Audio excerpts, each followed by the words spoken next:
The grand hall of the Star Alliance station glittered with light. Thousands of alien delegates filled the chamber, their skins, scales, and crystals reflecting the golden rays from the twin suns outside. At the center of it all stood Captain Daniel Hayes, a human representative from Earth, the youngest ambassador ever to stand before the Aurelian Empire. Daniel's uniform was plain compared to the jeweled robes around him, but he carried himself with quiet confidence. His short brown hair and calm gray eyes gave him a look of steady control. He had come not as a warrior, but as a man seeking peace. The Aurelians were one of the oldest and most powerful races in the galaxy. Their people were tall and graceful, their skin glowing faintly like polished crystals. They were proud, honorable, and deeply emotional. A race that believed truth and feelings were sacred. Their queen, Seraphine, had ruled for over 3 centuries. She was wise and dignified, known for her fairness. But it was her daughter, Princess Lyra, who drew everyone's attention that day. The young princess was unlike the rest of her people. Her crystal blue skin shone softly like moonlight, and her eyes were bright with curiosity.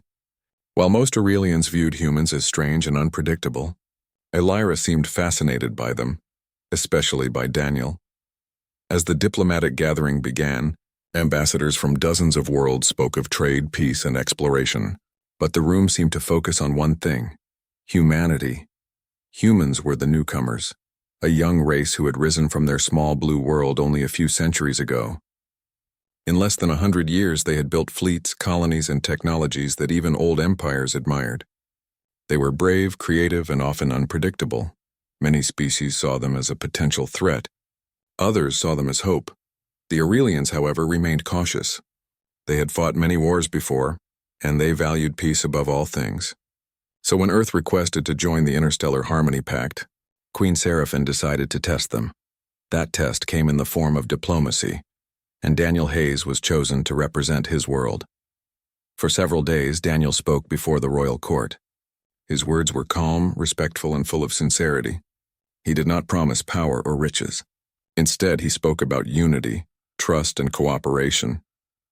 "Humanity has made mistakes," he said one evening, his voice echoing through the hall. "We have fought among ourselves. We have struggled with pride. But through that struggle, we learned that strength without compassion means nothing. We come not to rule, but to learn, and to share what little light we have." His words impressed even the most doubtful delegates. Queen Seraphine herself nodded thoughtfully. But it was Princess Lyra who seemed the most moved. She often stayed after meetings asking him questions about Earth, about the oceans, the music, and the stars. "You humans feel things so deeply," she said once, her tone soft. "It's as if your hearts burn brighter because your lives are so short." Daniel smiled politely. "Maybe that's true. Every day matters when you know your time is limited." Lyra looked at him with quiet admiration. "Then perhaps that is why your kind shines so bright in the darkness." As the days passed, a quiet friendship grew between them. They met often, sometimes in the royal gardens where silver vines grew under starlight, sometimes in the observation deck overlooking the endless void. Lyra spoke about her people's traditions, their belief that emotions were sacred energy that shaped the universe. Daniel shared stories of Earth, of rain, laughter, and the smell of forests after storms. But behind their gentle talks, the court whispered. Many nobles watched with unease. A human ambassador growing close to the princess was something unheard of. The Aurelians valued emotional bonds deeply. To express affection was almost like a promise of unity between souls. So when Lyra began to show open affection, a soft touch on Daniel's hand, a shy smile in public, the court gasped. One evening, after a grand ceremony celebrating the alliance talks, Lyra approached Daniel in the royal garden. The night sky shimmered with distant nebulae, casting soft light over the white crystal trees. "Daniel," she said softly, her voice trembling with emotion, "I have seen your heart. You are brave, kind, and honest. You do not speak false words like so many others do. I have come to admire you." Daniel froze. He could see the sincerity in her eyes were the kind of emotion that in Aurelian culture was almost sacred. "Your Highness." He began carefully, but she shook her head. "No titles," she whispered. "I speak not as a princess tonight, but as someone who has found something rare." The air felt heavy. The distant stars seemed to listen, Daniel looked away for a moment, trying to find the right words. His duty told him to stay silent, but his heart felt the weight of her honesty. At last he said quietly, "Princess Lyra, I am deeply honored, but I cannot return your feelings." The silence that followed was painful. Her glowing eyes dimmed slightly, like a light fading under clouds. "You cannot?" Daniel shook his head gently. "You are noble, kind, and wise beyond measure, but I am only a human, and my path is not meant to cross yours in that way." She stepped back slowly, her expression torn between confusion and hurt. "Was I wrong to believe our hearts could understand each other?" "No," Daniel said softly. "You were not wrong, but sometimes understanding is not the same as belonging." The next morning the royal court buzzed with whispers. Word of Daniel's rejection spread quickly through the palace. The Aurelians were shocked. To reject a royal confession was almost unthinkable. Many saw it as disrespect, even insult. The nobles demanded that the queen take action, that the human be dismissed or punished for dishonoring the royal family. Queen Seraphine, however, did not act immediately. She watched quietly, her eyes full of thought. "Bring him to me," she said at last. Her voice echoed through the throne hall, calm but filled with authority. The guards bowed and left to summon Daniel. When Daniel entered the crystal hall, the vast chamber glowed like sunlight through a diamond. Hundreds of Aurelians stood in silent rows, watching. At the far end, on a raised platform, sat Queen Seraphine herself. Her presence was commanding yet elegant. The light from her crystal crown painted soft colors across the walls. Her gaze met Daniel's, sharp, searching, and ancient. "Captain Daniel Hayes of Earth," she said in a clear voice, "you stand before the throne of Aurelian light. You have spoken with honesty and humility, but now I must ask you one question." Daniel bowed deeply. "I am honored to answer, Your Majesty." The queen's expression did not change. "Why did you reject my daughter's heart?" The hall went silent. Even the air seemed to stop moving. Daniel looked up slowly, meeting the queen's eyes. His voice was calm but heavy with emotion. "Your Majesty," he said, "it is not because your daughter is unworthy. It is because she deserves someone far greater than me." Whispers filled the room. The queen tilted her head slightly, studying him. "You speak humbly, yet humility can also be a mask. Tell me, human, is there another reason?" Daniel's hands tightened slightly behind his back. His eyes lowered. "There is, but it is not for me to speak." "Not yet." The queen's expression softened only slightly. "Then know this. In our world, a heart's truth must never remain hidden for long. You will answer me when the time comes." She rose from her throne, her light casting long shadows across the hall. "Until then, human, remember, the truth you hide will decide the fate of more than one heart." As Daniel left the hall, the doors closed behind him with a deep echo. Outside, the stars of the Aurelian system shone quietly. He looked up at them, his thoughts heavy. He had told the truth, but not all of it. Deep inside, he carried a secret that could change everything. A secret that even the queen herself could not yet understand. And somewhere in the palace, Princess Lyra stood at her window watching the same stars, her heart torn between sadness and curiosity. For neither she nor her mother yet knew. Daniel Hayes' reason for rejection was not pride nor fear, but love in its purest and most painful form. The morning light on Aurelion Prime shone through a sky of shimmering blue mist. The palace towers sparkled like giant crystals reaching high into the soft clouds. But inside the palace walls, the air was heavy and silent. Rumors of the human captain's rejection spread through every corridor. Servants whispered, guards exchanged glances, and nobles discussed in secret. No one could believe that a human, a being from a young and fragile world, had refused the affection of Princess Lyra, the jewel of the Aurelian Empire. To the Aurelians, emotions were sacred. To reject one's heart was not just a personal matter, it was almost a spiritual offense. Some called for punishment, others for exile, but Queen Seraphine, wise and patient, said only one thing: "Bring him to me again. I will ask the truth from his own heart." Daniel Hayes stood on the palace balcony of his guest chamber, looking at the endless city below. The crystal towers glowed like stars in daylight, and streams of silver airships moved in graceful lines. It was a world of beauty, peace, and discipline, yet Daniel felt the weight of every eye watching him. He sighed quietly. The decision he made last night was not easy. He knew what Lyra's confession meant in her culture, but he also knew the risks, both personal and political, of accepting it. He turned as the door opened. Ambassador Rilton, one of the Queen's royal advisors, entered the room. His skin glowed faintly gold and his voice was calm but firm. "The Queen calls for you," he said. "Now," Daniel nodded. "I understand." As he followed the ambassador through the palace halls, Daniel could feel the tension.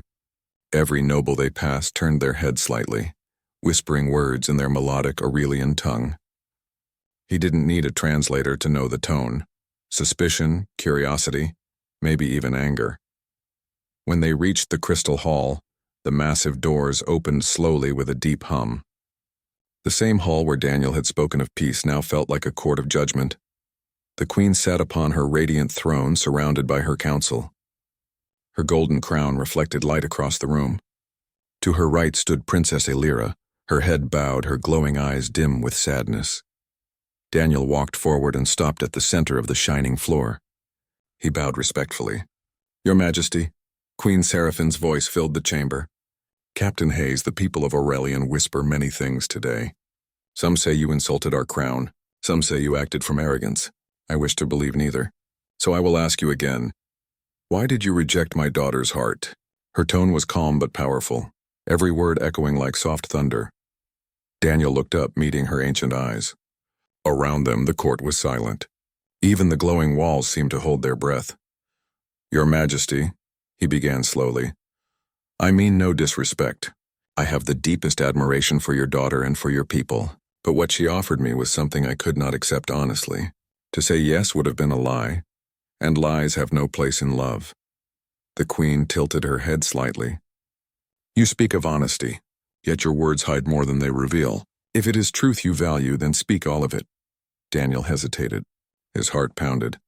He knew that revealing the full truth now could affect not only him, but also Earth's chances of joining the Alliance. Still, he could not stand before her and remain silent. "There is more," he admitted softly, "but it is not a story for this hall."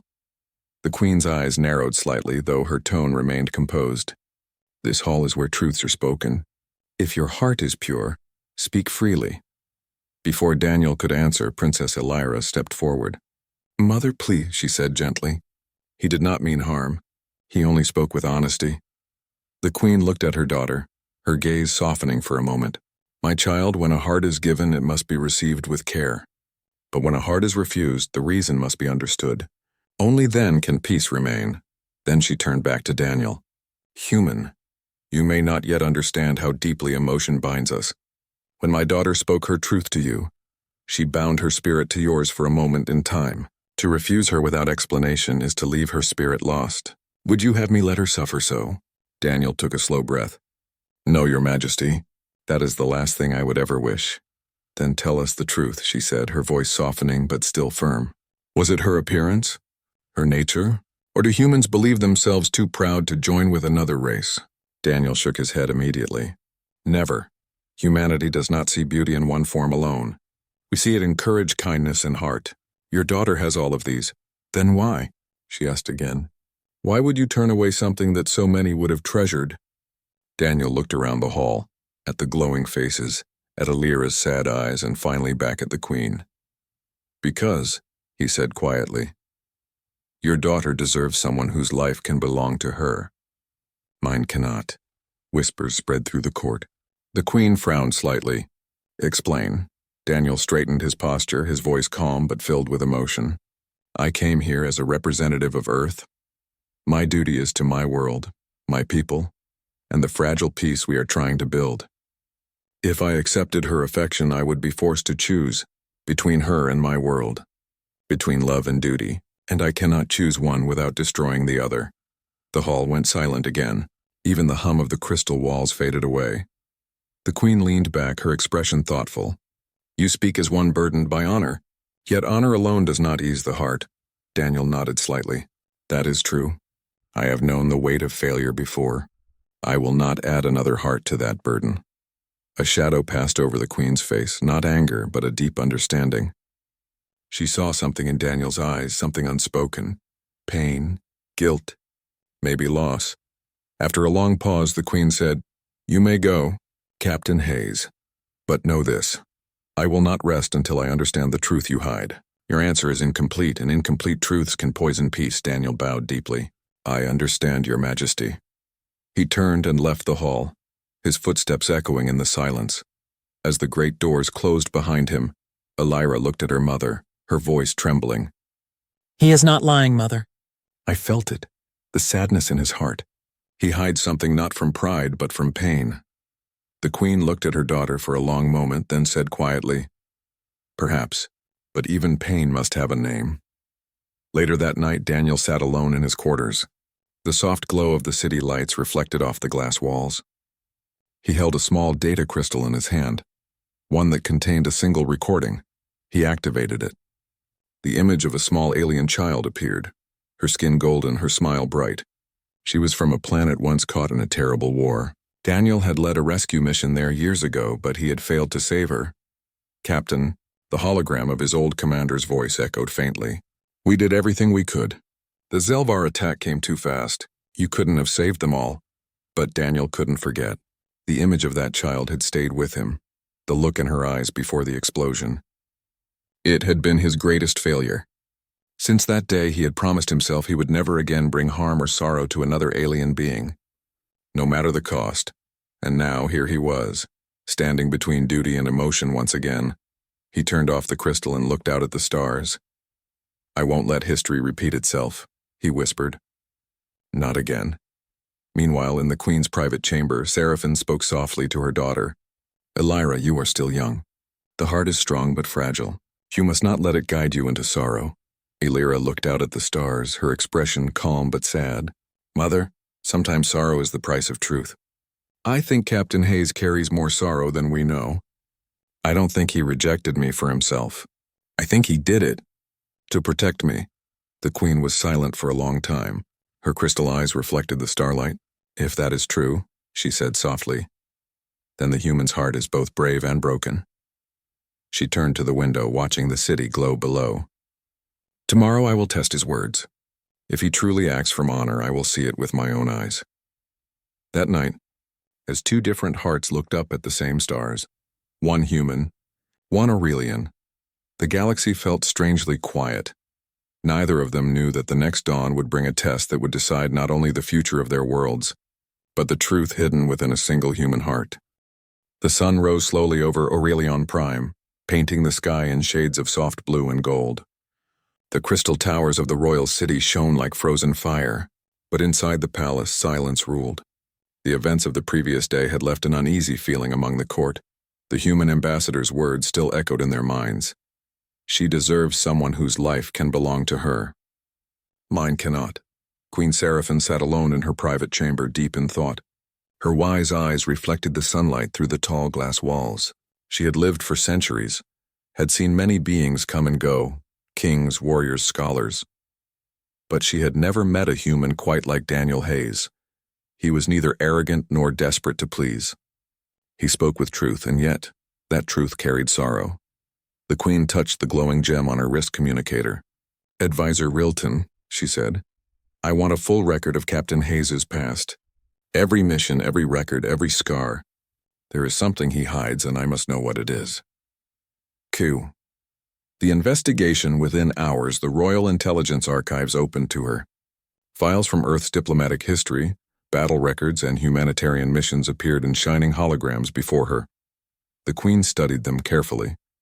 Daniel Hayes, born on Earth, a decorated officer in the United Human Fleet. He had served in exploration and peacekeeping missions. But then her gaze froze on one file, Operation Dawnlight. It was marked, Classified Human Aurelian War Recovery Period. The Queen opened it, her sharp eyes scanning the text. The report told of a war years ago, a short but tragic conflict between humanity and an aggressive alien species called the Zelvar Collective. The Aurelians had helped broker peace after the fighting ended. Daniel Hayes had led a rescue mission during that time, a mission to save civilians trapped on a world caught between the two warring sides. The report ended abruptly. Mission failed. Civilian casualties 2,106, survivor count 37. The Queen's face softened. She leaned back slowly in her crystal chair. So that is what he carries, she whispered. The guilt of the lost. She scrolled further down the report and found one name repeated. A small alien child, Lyra, from a peaceful colony destroyed in the battle. The mission log said that Daniel had tried to save her, but she had been lost during the evacuation. The Queen closed her eyes. Now she understood why his eyes always looked tired even when he smiled. He carried ghosts behind them. The princess's doubt, while the Queen studied in silence, Princess Lyra walked through the palace gardens. The air shimmered softly, and the silver vines glowed with morning dew. Her heart felt heavy. She kept remembering Daniel's words, his calm voice saying that he could not belong to her world. It hurt, but more than that, it confused her. He speaks of duty, she murmured, brushing her fingers across a flower that shimmered like glass. But there is more than duty in his eyes. There is pain. Footsteps sounded behind her. She turned and saw Rilton, the Queen's advisor. His expression was calm, but his golden eyes carried quiet sympathy. "Your Highness," he said softly, "the Queen has discovered something about the human captain. Something that may answer your questions." Lyra looked up quickly. "Tell me," Rilton hesitated. "It is not my place to speak of it fully. But I can tell you this, the man carries a heavy past. He once led a rescue mission that ended in tragedy. Many lives were lost under his command. Since that day, he has refused every form of personal bond. Perhaps he fears causing more pain." The princess stood still, her hands trembling slightly. "So that is why—" She turned her gaze toward the distant human embassy tower glowing near the edge of the city. "He rejected me not because of who I am, but because he fears to hurt me." Rilton bowed his head. "It seems so, Princess. But only he can confirm the truth." Lyra took a deep breath. "Then I must speak to him again." The meeting. That evening, as the sky darkened into a deep violet, Lyra walked quietly through the palace corridor to Daniel's guest quarters. Guards bowed as she passed. When the door opened, Daniel stood by the window looking out at the glowing skyline. The stars beyond the towers were faint, but his eyes seemed fixed on something far away, something beyond the reach of light. "Princess Lyra," he said softly, turning to face her. "You should not be here. The court already watches us too closely." "I am not here as a princess," she replied. "I am here as someone who seeks the truth." Daniel's calm expression faltered for a moment. He said nothing. "I know about the mission," she continued gently. "The one they call Operation Dawnlight." Daniel froze. The silence between them was sharp as glass. Lyra's voice softened. "You tried to save them, didn't you? The people caught in the war. You tried, but it wasn't enough." Daniel's shoulders lowered slightly. His voice was quiet. "I gave everything I had, but it wasn't enough." He walked to the table and touched a small crystal device resting there. It projected a hologram, the face of a smiling alien child. "She was only 8, Daniel said quietly. "Her name was Lyra. I promised her I'd bring her home, but the attack came sooner than expected. I failed her. I failed them all." The image flickered and the child's face disappeared. Lyra watched him silently. "That is why you rejected me," she said after a long pause. "Because you believe your heart only brings pain." Daniel looked away. "You deserve peace, Lyra. I've seen what happens when my choices affect others. I cannot allow that to happen again." The princess took a slow step forward. "You think denying your heart will protect others?" "Captain Hayes, that is not protection, that is punishment." Her words struck him deeply. He turned to her, surprised by her calm strength. "You carry guilt," she continued, "but guilt cannot heal guilt. It only builds walls. You cannot change the past, Daniel, but you can choose how you live with it." Daniel's voice was soft. "You speak like your mother," Lyra smiled faintly. "Perhaps, but I also speak as someone who believes in you." For the first time in many days, Daniel's expression softened. There was gratitude in his eyes, though also sadness that would not fade easily. The Queen's understanding after Lyra left, Daniel remained alone for a long time. He thought of Earth, of the war, of the lives lost. He thought of Lyra's kindness and the Queen's questions. He finally whispered to himself, maybe they both deserve to know everything. The next morning, Daniel requested an audience with Queen Seraphine. The royal court gathered once again in the Crystal Hall. When Daniel entered, the queen regarded him silently. "You come of your own will," she said. "That is wise," Daniel nodded. "Your Majesty, I owe you and your daughter the truth. I cannot keep hiding behind silence." The queen's eyes softened, though her tone remained firm. "Then speak it, human." Daniel took a deep breath. "Years ago, I led a rescue mission during the Zelvar conflict. We were ordered to save civilians from a planet under attack. We arrived too late. Many died, including a child who trusted me. Since that day, I promised myself never to bring harm to another innocent being again, directly or indirectly. When your daughter spoke her heart to me, I knew accepting her would place her in danger, not from enemies, but from my life, my duty, and the choices that follow me." The queen listened without interruption. The hall was silent. When Daniel finished, she stood slowly. Her crystal robe shimmered in soft light. "Captain Hayes," she said gently, "you carry the pain of 1,000 regrets. But know this: guilt can destroy even the strongest hearts. My daughter saw kindness in you, not failure. Do not let your past steal that truth." Daniel bowed deeply. "I will remember your words, Your Majesty," she nodded. "Then remember also this: the universe is not healed by running from pain, but by facing it. Perhaps one day you will learn to forgive yourself." A new beginning, as Daniel left the hall, he found Princess Lyra waiting outside. Her expression was calm, her blue eyes filled with gentle warmth. "My mother told me everything," she said softly. "I am sorry for what you went through, but I am also proud." Daniel smiled faintly. "Proud?" "Yes," she said. "Because you carry your pain with honor. You didn't reject me out of pride or fear. You did it to protect peace. That is something no Aurelian could ever forget." They walked together along the balcony overlooking the city. The golden light of sunset painted the towers in shades of amber and rose. Lyra looked up at the sky. "Perhaps the stars guide us in strange ways. Maybe your heart is not ready to belong, but that does not mean it cannot heal." Daniel looked at her with quiet gratitude. "Thank you, Princess. You've given me more peace than I thought I'd ever find again." She smiled gently. "And you've given me something even greater: understanding." As night fell, Daniel stood alone on the balcony. The stars above Aurelian Prime shone brighter than ever. For the first time in years, his heart felt lighter. He knew the queen still watched him carefully and that his journey was far from over. But deep down he felt something new. Not guilt, not sorrow, but hope. And far above, beyond the glowing towers, the silent stars seemed to whisper back, "Even broken hearts can still shine." The bright twin suns of Aurelian Prime rose slowly above the crystal towers of the royal city. Their golden light reflected through the transparent walls, painting every street with soft colors. In the grand palace, silence filled the queen's chamber. Queen Seraphine sat on her throne, her silver crown glimmering. Her expression was calm, but her eyes were thoughtful. She had watched Captain Daniel Hayes for weeks since his quiet refusal of her daughter's affection. She had heard whispers about his bravery, his sadness, and his unshakable sense of duty. But words were not enough. She wanted to see the truth with her own eyes. So she decided to test him. A message was sent to Earth's embassy and to Daniel himself. It was short and formal. Captain Hayes is requested to lead a joint rescue mission with Aurelian Command. Objective: save the lives of both species on the collapsing colony of Ethera 4. Ethera 4 was an old mining world near a dying star. Its crust was unstable and a massive energy storm was building around it.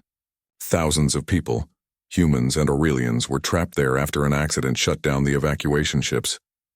When Daniel received the order, he stood silently for a moment. Then he nodded. "Understood," he said. There was no hesitation in his voice. Princess Lyra, who was in the same hall when the message arrived, looked at him with mixed emotions. She had not spoken much to Daniel since the day he rejected her. But now, as she saw him prepare for the dangerous mission, her heart felt heavy again. "Captain Hayes," she said softly, "this mission is dangerous. The radiation storms are unpredictable. You don't have to go personally." Daniel turned to her with a calm smile. "If lives are at risk, Princess, then I have to go. That is what I was trained to do. I cannot ask others to face danger if I will not." Lyra wanted to argue, but his steady gaze stopped her. There was no pride in his eyes, only quiet determination. 2 days later, The rescue fleet departed. 3 ships led the operation, 1 from Earth, 1 from Aurelian, and 1 medical vessel carrying supplies and doctors. Daniel was the human commander, while the Aurelian side was led by General Thalon, a tall being with shining emerald skin and wings like glass. At first, the Aurelian officers looked at Daniel with suspicion. Many still believed he had insulted their princess. But as the mission began, they started to see a different side of him. On the way to Euthera 4, Daniel spent every hour preparing rescue plans. He studied the planet's map, planned safe routes, and spoke respectfully to the Aurelian engineers. His voice was always calm, never commanding in arrogance. When the ships finally reached orbit, they saw the disaster below. The colony's surface glowed red with cracks of molten energy.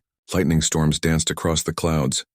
Radiation levels rising fast, reported one Aurelian pilot. "We must act quickly." "Understood," Daniel said. "Launch rescue shuttles in teams of 3. Human and Aurelian crews mixed. We move together." General Thalon frowned slightly. "Together? You trust my soldiers with your crew?" Daniel nodded. "If we don't trust each other, then we've already failed." The Aurelian general gave a short nod of respect. "Very well, human. We go together." The first landing was rough. The storm was worse than expected. Daniel's shuttle shook as flames brushed past its hull. The colony's buildings were collapsing, and frightened civilians, both human miners and Aurelian workers, ran for shelter. Daniel immediately began organizing the rescue. "Form groups. Move to the safe zones near the North Ridge," he shouted through the communicator. His voice was firm, and even the Aurelians obeyed. He personally helped lift a heavy beam off a trapped Aurelian engineer, his suit covered in dust and heat marks. The engineer looked up at him in disbelief. You risked yourself for me." Daniel gave a small smile. "We're in this together." For hours they worked side by side, saving hundreds of lives. The storm grew stronger and lightning bolts began striking closer. Then came the worst news. One of the evacuation ships was stuck in a crater, its engines damaged. "We can't leave them," Daniel said at once. "Prepare the rescue crawler," General Thalon warned. "If you go there, the radiation may destroy your suit. You could die." Daniel simply replied, "Then I'll move faster." The rescue crawler moved slowly through the burning landscape. Inside, Daniel sat at the controls with Princess Lyra beside him. She had refused to stay behind. "I couldn't let you go alone," she said firmly. "This is my people's world too." Daniel wanted to argue, but there was something strong and noble in her eyes. He nodded. "All right, but stay behind me when we reach the crater." As they approached, a wave of energy shook the crawler. The engines screamed. Daniel's hands moved quickly, keeping the vehicle steady. They reached the trapped ship, which was half buried under glowing rock. Together, Daniel and Lyra led a team to pull survivors out. The heat was unbearable, and their suits' alarms kept beeping. Then suddenly a power line snapped near the crater, releasing a bright energy surge. The blast rushed toward the princess. Without thinking, Daniel ran forward and pushed her out of the way. The energy wave hit him instead. Lyra screamed, "Daniel!" He fell to the ground, his armor glowing with heat. Smoke rose from his suit, but he managed to breathe through the pain. "I'm fine," he said, even though his voice trembled. "Get them to safety." The princess tried to help him, but Daniel shook his head. "You're needed elsewhere, go." Tears filled her eyes, but she obeyed. She led the survivors back to the crawler, and they escaped just as the ground behind them collapsed. When they returned to the ship, Daniel was barely conscious. His arm was burned, his visor cracked, but he was alive. The medics rushed to help him, yet he refused treatment until he confirmed that every civilian was safe. "How many left behind?" he asked weakly. "None," Lyra whispered. "You saved them all?" He smiled faintly. "Good. Then it was worth it." Back on Aurelian Prime, the mission was declared a success. The people cheered for the joint rescue operation. For the first time, humans and Aurelians celebrated as one. Queen Seraphine watched the reports in silence. When she saw the footage of Daniel shielding her daughter from the energy blast, her heart softened. She had seen many warriors, but few with such selfless courage. Later, she visited the medical bay where Daniel was recovering. The princess was sitting beside him, holding a small crystal flower, a symbol of Aurelian gratitude. Daniel tried to sit up when the queen entered, but she raised her hand. "Rest, Captain," she said gently. "You have done enough." He bowed his head slightly. "It was my duty, Your Majesty." The Queen looked at him for a long moment. "You risked your life for my daughter," she said softly. "Yet you never sought reward or glory." "Why?" Daniel hesitated. "Because every life matters. Whether human or Aurelian, life is worth saving." The Queen smiled faintly. "And yet you rejected my daughter's heart." Daniel said nothing. His eyes were calm, but there was sadness in them again. The Queen studied him, then turned to her daughter. "He may have refused your affection, Lyra, but he has given us something greater. He has shown us what honor truly means." Lyra nodded slowly, her eyes glistening. "Yes, Mother. I understand now." As the Queen left, she looked back one last time at Daniel. "Rest, human. We will speak again soon. You have earned not only our respect, but perhaps our trust." That night, as Daniel lay quietly in the medical bed, the stars of Aurelian Prime shone through the window. The wind outside hummed softly through the crystal spires. He felt the weight of exhaustion and peace together. The mission had proven what he always believed, that unity between worlds could only come through understanding, not power. And somewhere deep in her palace, Queen Seraphine finally understood why this human, humble and steadfast, might just be the key to peace between their peoples, she whispered to herself. Perhaps humanity's strength is not in its weapons, but in its heart. The dawn over Aurelian Prime was calm and quiet. The golden skies glowed softly above the city of light. The great towers of the royal palace sparkled as beams of sunlight touched them. After weeks of tension, the air now carried peace. In the medical chamber of the palace, Captain Daniel Hayes finally opened his eyes fully. His body still ached from the radiation burns, but his heart felt lighter. The rescue mission had ended, and every life had been saved. Beside his bed sat Princess Lyra, her silver-blue skin glowing faintly in the soft morning light. She had stayed by his side every day since the mission. She smiled gently when she saw him awake. "You finally decided to return to us," she said softly. Daniel gave a small smile. "Guess I couldn't stay asleep forever." "Did we bring everyone home?" Lyra nodded proudly. "Yes, every single one of them. Even General Thalen said you were—" What was the word he used? Remarkably stubborn." Daniel chuckled quietly. "That sounds about right." The moment was peaceful, but under the calm surface, Lyra's heart was restless. She wanted to ask him again why he had rejected her love. Yet after seeing his courage and selflessness, she no longer felt anger or pride. Instead, she felt understanding and curiosity. Before she could speak, the chamber doors opened.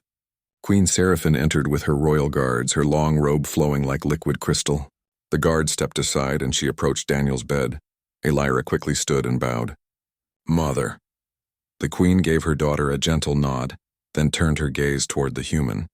"Captain Hayes," she said in her calm, melodic voice, "it seems you have once again placed yourself in harm's way for others. And this time even for my daughter." Daniel tried to sit up, but the Queen gestured for him to stay. "No need," she said softly. "You are among friends." He bowed his head slightly.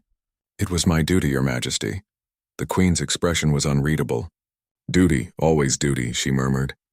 "You humans speak of it often, yet I wonder if you truly understand what drives you." Daniel looked at her quietly. "Sometimes I wonder the same, Your Majesty." The Queen studied him for a long moment. Then she said, "I asked you once why you refused my daughter's affection. You gave an answer that sounded like humility, but I have learned there was more to it. Pain, perhaps, or fear. Today I ask again, this time not as a ruler demanding an explanation, but as a mother who seeks to understand." The chamber grew still. Lyra looked down, her hands folded together. Daniel took a slow breath. He had known this question would return someday, and now after everything he felt ready to answer it. He began quietly, his voice steady but soft. "Your Majesty, Princess Lyra is kind, brave, and pure of heart. She deserves the best this universe can offer. When she first spoke to me about her feelings, I was honored. But I could not accept them." The Queen tilted her head slightly. "Why not, Captain?" Daniel's eyes seemed far away, lost in memory. "Because love, in my experience, is not just about affection or admiration. It's a promise. A bond that means you'll always put that person first, above duty, above mission, above everything else." He paused, looking down at his hands. "Years ago, I failed to keep that promise. During a war against the Zelvar, I was in command of a rescue team. We had orders to save a group of civilians trapped under enemy fire, but in the chaos I made a mistake. I chose to hold the line instead of pulling back. I thought I was saving more lives, but I lost one that mattered most. A child from another species. She was only 10 years old. The Queen's eyes softened. Even the guards looked down respectfully. Daniel continued, his voice quiet but firm. Since that day, I promised myself never to put anyone's heart in danger again. Not through my choices. Not through my life. I carry that memory with me every time I go into battle, every time I face danger. So when the princess spoke to me, I was afraid. Not of her love, but of what I might do to it. The Queen remained silent, listening deeply. Lyra's eyes filled with emotion, but she stayed still. Daniel looked up at the Queen. If I had accepted her love, she would have faced criticism from her people, maybe even risked her place in the royal court, and I would have been forced to choose between my duty to Earth and my loyalty to her. Either choice would bring pain to someone. I didn't want that. So I chose to protect her heart, even if it meant breaking mine a little. The Queen closed her eyes for a moment, then opened them again. And you never told her this before? Daniel shook his head. No, Your Majesty. Some truths are heavy, and sometimes silence is the kinder choice. For a long time, no one spoke. The only sound was the soft hum of the healing machines. Finally, Queen Seraphine stepped closer to his bed. Captain Hayes, she said slowly, your people are strange. You hold to your morals even when they wound you. You protect others even when they misunderstand you. Daniel gave a small, tired smile. Maybe that's what makes us human. The Queen studied him for a moment longer. Then, unexpectedly, she bowed her head slightly. It was a gesture no Aurelian monarch had ever given to a human before. Then perhaps, she said softly, it is we who must learn from your kind. Lyra's eyes widened. Mother! The Queen looked at her daughter lovingly. You see now, my child? He did not reject you because you were unworthy. He did it because he believed you deserved peace. That is a kind of love few understand. Lyra felt tears in her eyes but smiled faintly. Yes, Mother. I understand now, she turned to Daniel. You taught me something, Captain. Love isn't always about being together. Sometimes it's about respect, even from a distance. Daniel nodded gently. You'll find someone, Princess. Someone who can give you the future you deserve. Someone free to walk beside you without the weight I carry. Lyra looked down, her voice trembling slightly. And you? What about your heart? He smiled softly. It's not empty. It's just resting. It will find its way again someday. Later that evening, the Queen called for a public ceremony. The entire Aurelian court gathered in the Hall of Light, where the walls shimmered with living crystals. Before the crowd, the Queen announced a new alliance between Aurelian and Earth, one built not on trade or power, but on trust and understanding. She raised her hand and said, Let it be known that today, the Aurelians and the humans stand as equals. Our differences will not divide us. Our strengths will guide us. The hall erupted in cheers and glowing lights. Daniel stood beside Lyra, dressed in formal human uniform, his expression calm but proud. As the ceremony ended, the Queen approached him once more. Captain Hayes, she said with warmth in her voice, you have given us more than diplomacy. You have reminded us what it means to have honor in the heart. For that, Aurelian will always remember you. Daniel bowed deeply. Thank you, Your Majesty. And thank you. For understanding. The Queen smiled. We do more than understand, Captain. We respect you. That night, when the stars filled the sky, Daniel stood on the balcony of his quarters, looking out at the twin moons of Aurelian. The air was cool and full of light. Princess Lyra joined him quietly. They stood side by side, saying nothing for a long time. Finally, Lyra said softly, I will miss you when you return to Earth. Daniel looked at her gently. And I will miss this world. But we'll see each other again. The stars are not so far apart anymore. She smiled, her eyes bright. Then let it be a promise, he nodded. A promise. They watched the sky together, where human ships and Aurelian vessels glided side by side, symbols of a new beginning. As the wind whispered across the balcony, Daniel felt something inside him finally ease. The past no longer chained him. The future no longer frightened him. And somewhere deep within the palace, the Queen looked up at the same stars and thought of the human who had taught an empire that strength is not measured by power, but by compassion. For the first time in many generations, peace truly had a chance to bloom among the stars, and the legend of Captain Daniel Hayes, the human who said no for the sake of love, would echo across the galaxies for centuries to come.